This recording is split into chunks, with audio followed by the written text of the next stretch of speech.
Hi guys, it's Kelly here and I'm back with another video for Honeybee Stamps. Today we are going to be making a card using this bold background pumpkin patch and the Blessings of Fall stamps and dies.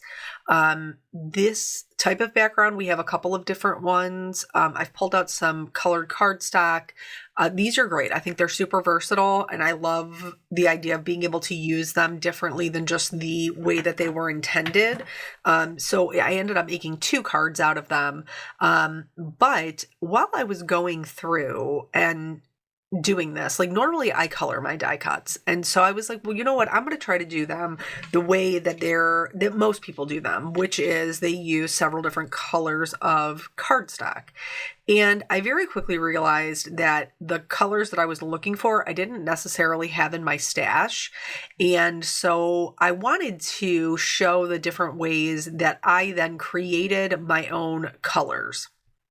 So here I'm swatching out some different inks so that I will be able to use them to not only create colored paper, but to also add dimension to my die cuts.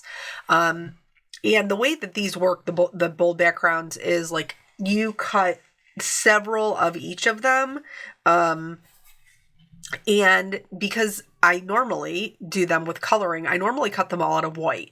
So because they're all one pumpkin, like they're all connected, all the pieces parts for one pumpkin, I would just cut one and that would be one pumpkin. So if I needed two of that pumpkin, I would cut two. If I needed, four, I would cut four. You get what I'm saying?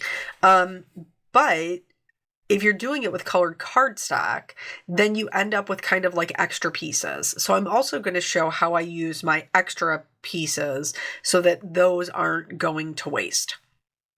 So I found the die that had the most layers, which was, I believe, five. Five was the most layers. I'm not counting the stem. I'm counting like the layers of the pumpkins.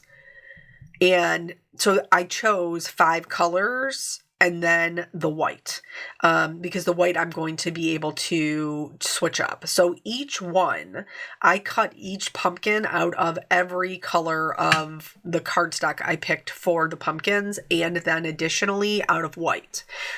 For the background, I cut it out of a darker green, and for the leaves, I cut them all out of the same green. In addition to that, I'm also going to be using our Lovely Layers butterflies. I used this set last year and really loved it on a teal background, but I wanted to do something different than the way I previously used it. So I decided to bring in the teal with the butterflies. So way number one that we can kind of adjust our cardstock, whether it be white cardstock and creating a color that we need or adding dimension to our colored cardstock, is of course ink blending. I am using some of our smaller brushes. We also, in addition, have detail brushes. Or alternatively, like I want to do the vines a little bit of a darker green, I can just go in with a marker and go right over top of that. This will work. I mean, even if you don't have, like I'm using Ola markers, alcohol markers. I also have Copic markers, but you could even do this with like a Crayola marker because you're just going to be adding pigment to it. So you're just going to be making that color a little bit darker.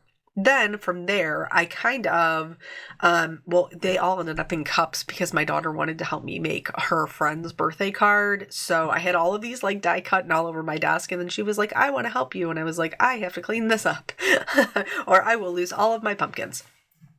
So anywho, so for this white one, because I didn't have that darkest color that I wanted, I pulled out a red, but I didn't love it. I ended up using Rusty Hinge Distress ink, which is a, darker kind of burnt orange. I tried first kind of pressing the pumpkin into the ink, and it gave it a lot of texture, which honestly would be cool for another kind of technique. But I ended up just ink blending it on. Alternatively, you could ink blend a piece of cardstock and then die cut from it so that you wouldn't have to, ink blend each individual pumpkin.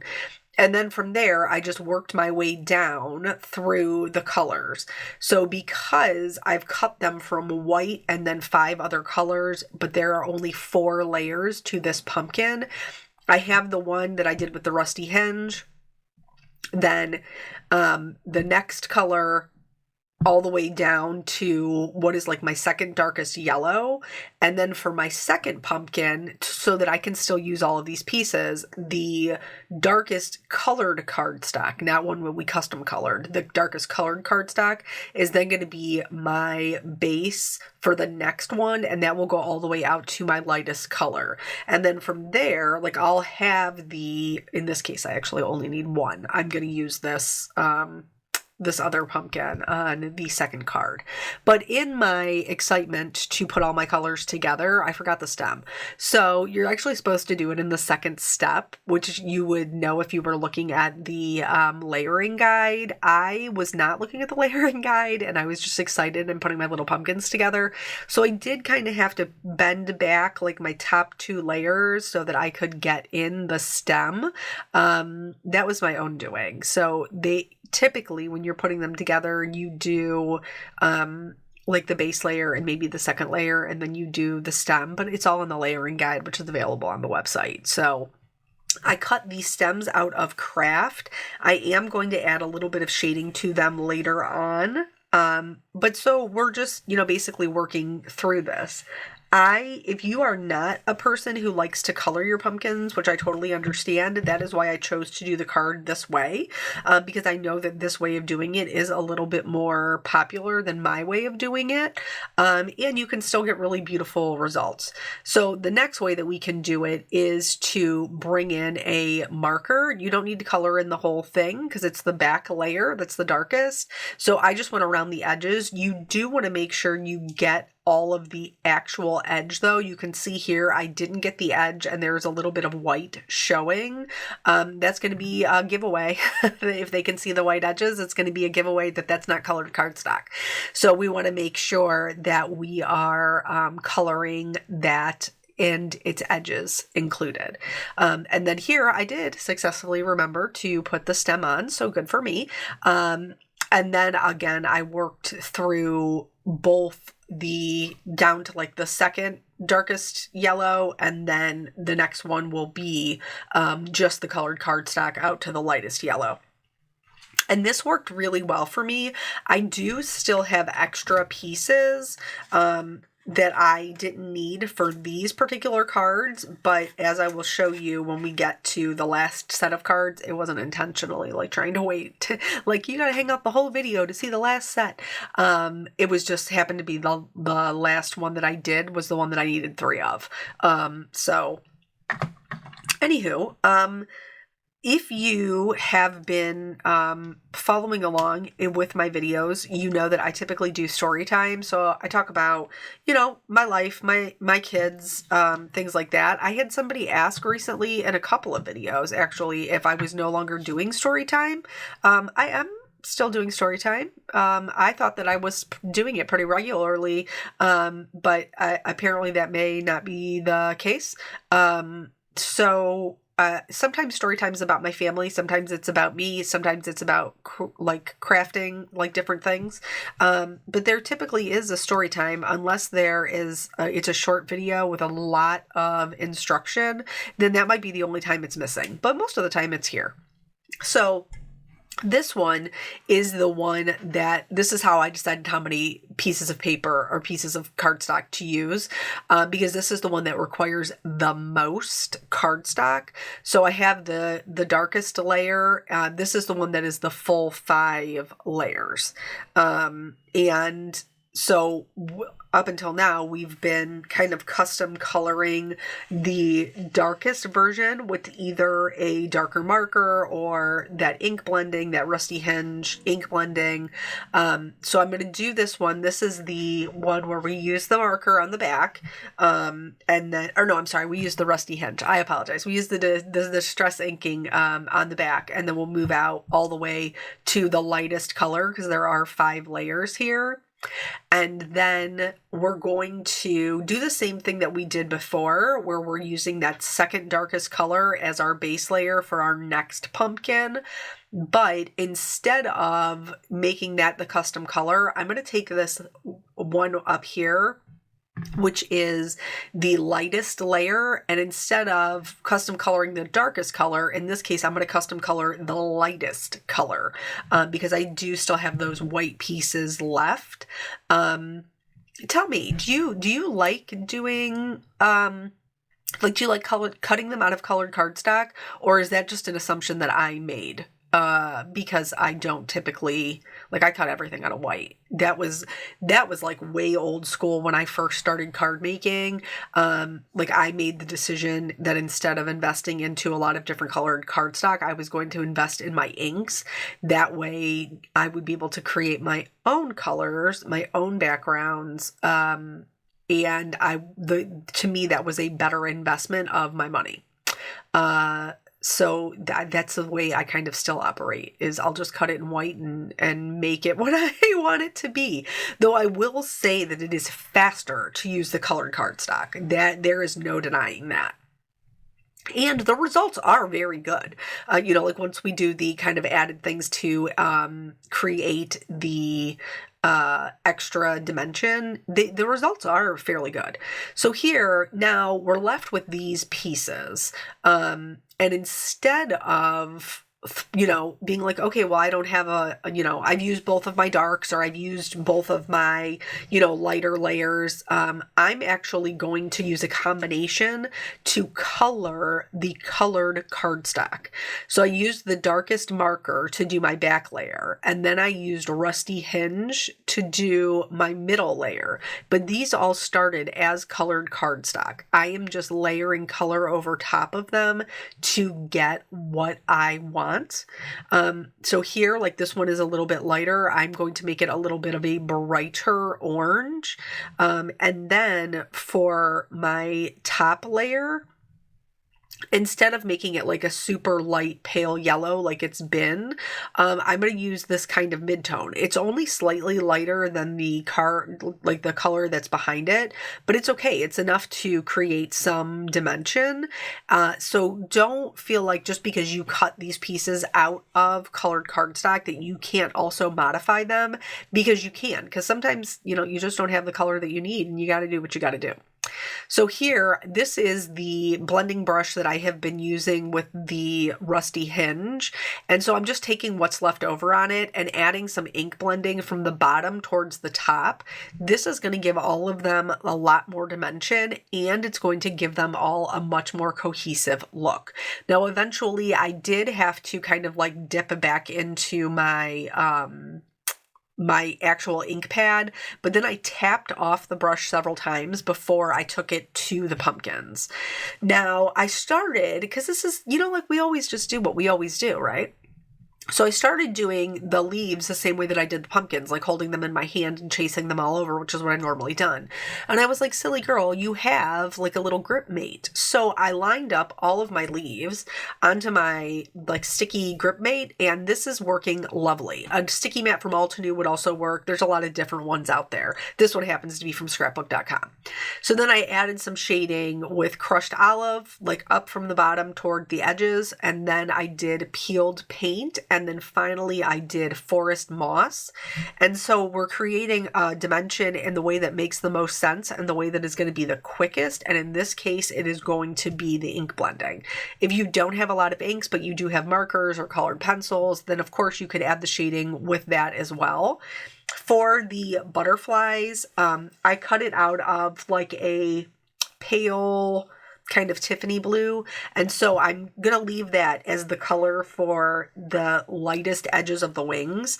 I am just going to add some shading to the centers. So I started off with peacock feathers, then I went to Mermaid Lagoon, and then finally Uncharted Mariner as my darkest color. And sometimes, just because we like what we like even after I did this, it definitely added a lot more dimension, but it just wasn't enough for me for the small amount of butterflies that I was going to have on the card. I really wanted them to be popping. So I did end up going in with my markers and adding a little bit more dimension. Speaking of markers, I am going to go in and add, here's that shading I was talking about. I highly recommend doing this before you've glued everything together, because it is a little nerve-wracking to try not to get your brown onto the orange. But I just did a little bit of darker at the base, and then I did a little bit of the lighter one just over top of that to blend it out. Did I not leave in here? No, surely I did. I colored them with cool grays, the little bodies for the butterflies. Did I leave in where I actually colored the butterflies? I don't know. I'm going to be honest with you. Today was a little bit of a rush to get the things done, and I was editing downstairs instead of editing upstairs like I normally am. And so I was trying to like mom and make dinner and edit at the same time. Here, I chose an ivory cardstock because I thought that would play really nicely with the colors we had going on. And so I added just whatever was on like my brown ink pad, whatever was on there. I just added that around the edges. And then here the way, like I said, the way this works is you cut so many. So you cut like 4 leaves or 3 leaves, depending upon how many are needed. And so I glued my leaves on, and then I glued my vines to my actual card front. And then from there, I'll be able to glue on all of my pumpkins. Oh, I forgot that I did this. I actually added a little bit more depth with like a cast shadow. I like to add my shadows down to the bottom left as if my light source was in the top right. So I did that, and I just used a W3, so it's a pretty light color. And like where it was just the vines, I kind of left like a little bit of a gap just so that it looked like the vines were raised up. I was very quick about this. It doesn't have to be perfect. It's just a little something that helps kind of elevate it a bit. And then from there, we can go in and start adding in our pumpkins that we've put together. This comes together super easily, like once you have all of the pieces parts put together. But I love that the pieces parts are like on their own, they're complete on their own, so that you can use them for other things, which I fully intend to, because you guys know I'm all about getting more like bang for our buck. So for the sentiments, I wanted to heat emboss white on the green. But then I thought, well, wouldn't it stand out more if I used like the darker green like I did for the vines? So again, I'm just going to use my marker. You could definitely use ink blending, but then with distress inks, because they're made to emboss with, I would have had a lot longer wait time. The alcohol dissipates almost immediately, so it doesn't stay wet, and I don't have to worry about my embossing powder sticking to it. So I treat it with an anti-static tool. I'm going to stamp it down in our brilliant white pigment ink. I have 2 sentiments because I know at this point that I'm going to do 2 cards. And then I use some white detail embossing powder. I did stamp it twice as well. I don't think I left that in either. And then I'm going to cut them out with their coordinating dies. So, yeah, the last time we talked about like the kids' dance and the guitar, and there really hasn't been anything different. Yesterday, she and I were in here and we did make her friend's card. I had already been working on it, and then she wanted to help make a portion of it. She did change one of the aspects, which makes me giggle. Oh, good. I'm glad to see that I did leave this in here, because I did add just a little bit more shading to the centers to help them kind of be a bit bolder.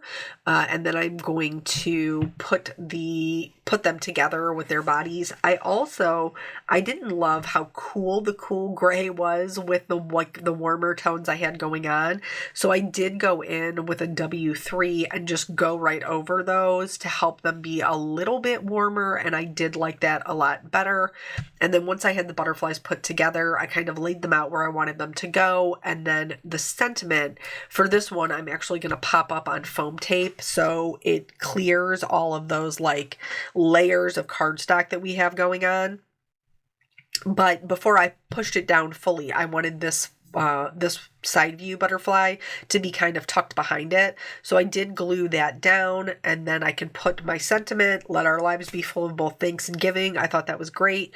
I'll have to save that for another story time. I do have a game plan for the thanks and giving for us to work on that as a family. So I will share that with you and see what you guys think.